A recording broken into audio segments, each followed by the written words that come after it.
Hello guys, good evening. Uh, it's All Saints Day, All Souls Day.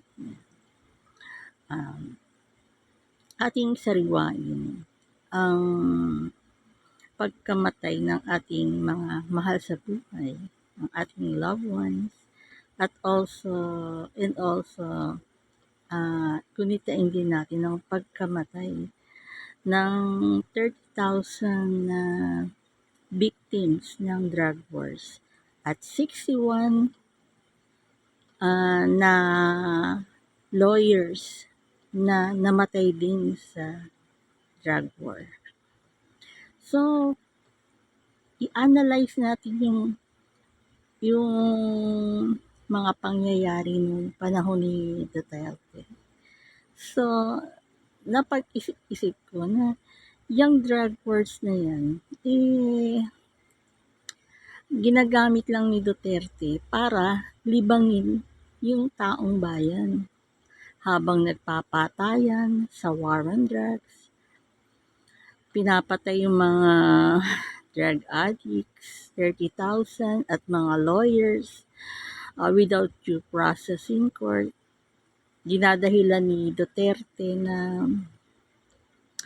na drug wars yan, lahat ng addict, lahat ng patayin without due process of law, which is unconstitutional. So, ginagamit yan ni Duterte yung mga patayan na yan, parang nililibang niya lang yung taong bayan. Habang si Duterte gumagawa ng budget, pinopondohan niya yung mga ghost flood control projects in which na yung projects is non-existent. Ibig sabihin, wala talagang projects, pero yung pera, yung pondo, ang kumukuha, yung mga contractors ng DPWH.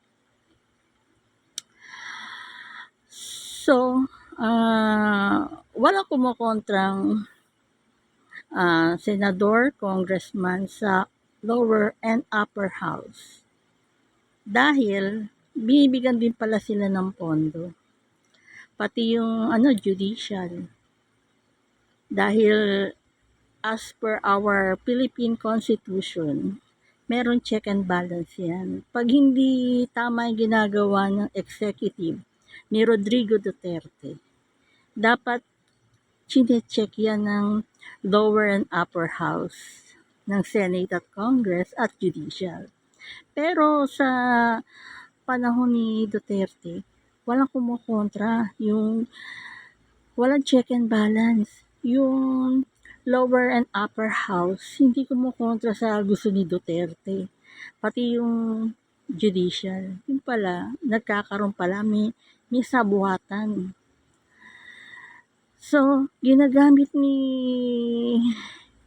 ni Rodrigo Duterte yung drug wars, mga patayan para sindakin yung taong bayan, takutin. Habang nagnanakaw sila ng pera, ninanakaw nila yung pera ng taong bayan through sa pagbabudget sa mga proyekto na inexistent, mga ghost projects nila katulad ng ghost flood control projects. So, ang galing ng strategy ni Rodrigo Duterte, no? Kasi palibasa, lawyer, kumbaga, alam niya paano, he knows how to bend the rule of law. Kaya ganyan habang nililibang niya yung taong bayan sa patayan, araw-araw may namamatay sa kalsada, patong-patong yung mga namamatay, yung mga bangkay sa mga puninarya, nagnanakaw tong si Rodrigo Duterte. Nagnanakaw siya. Ninanakaw niya yung pera ng taxpayers, tapos sasabihin nila through funding sa mga projects na wala naman talagang proyekto. Tapos pag pinopondohan nila yung proyekto, wala naman projects. or may projects man katulad ng mga tulay, hindi matibay, bumabagsak, di ba? Ang galing ng strategy, patayan, ginagamit nila yung war on drugs habang ninanakaw nila yung taxpayers' money. At yung West Philippine Sea, di ba? Imbis na ipagtanggol ni Rodrigo Duterte, hindi niya pinagtatanggol. Halos pinagagamit na yung West Philippine Sea ang nakikinabang yung China. At according sa China na hindi pala 30,000, 300,000 na Chinese na galing China, 3 million na pala na Chinese ang nasa Pilipinas. Yan ang mga gumagawa ng mga illegal activities, yung pogo, habang kumikita si Duterte sa taxpayers' money, diba? Gumagawa ng budget na wala namang budget. Tapos nasasabihin ni Duterte, wala raw pondo. Kaya ang gagawin mo, maglo-loan siya ng 7 trillion sa World Bank. At anong gagawin? Ibubusa. Ganyan. Tapos, grabe. Tapos, yung, sa mga Chinese na pumupunta sa Pilipinas, galing China, yung pastillas gang, may bayad na 10,000, 20,000, 30,000. Bawat inchik na pumupunta, galing China. Ang laki ng kita niya. Tapos, meron pa siyang, sa droga. May kita pa siya sa droga. Dahil, yung economic advisor niya, mga drug lords. Puro paggawa ng pera yung ginagawa ni Duterte. Puro pagnanakaw. Hindi lang pagpatay, pagnanakaw. Talagang, hindi gagawin ng mga taong may konsensya yan. Pumapatay ka na, tapos ninanakaw mo pa yung pera ng taong bayan. Tapos, para tuluyan ligaya, yung anak niya, kasi niya sumunod na maging presidente.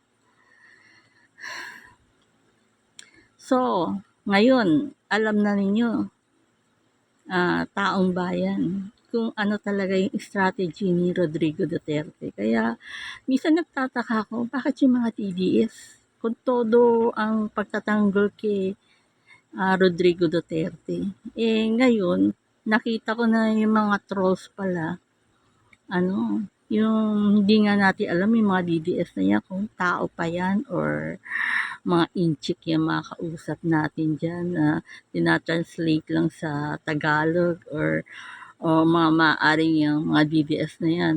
Kaya palagi pinagtatanggol si Duterte, mga bayaran ng China. Gustong sakupin ng China itong Pilipinas. Itong si Duterte naman, ang gustong mangyari ni Duterte, gawing province of China ang Pilipinas. Gustong pagkakitaan talaga. Kasi nung panahon ni President Noynoy Aquino, yung mga buwaya na yan nagutom. Kaya nung natapos yung termino ni President Noynoy Aquino, walang corruption na nangyayari. Gutom yung mga buwaya. Kaya nung natapos yung term ni President Noynoy, bumawi yung mga buwaya, yung mga corruption. Yan lang po. Good night, sweet dreams, sleep tight. Bye.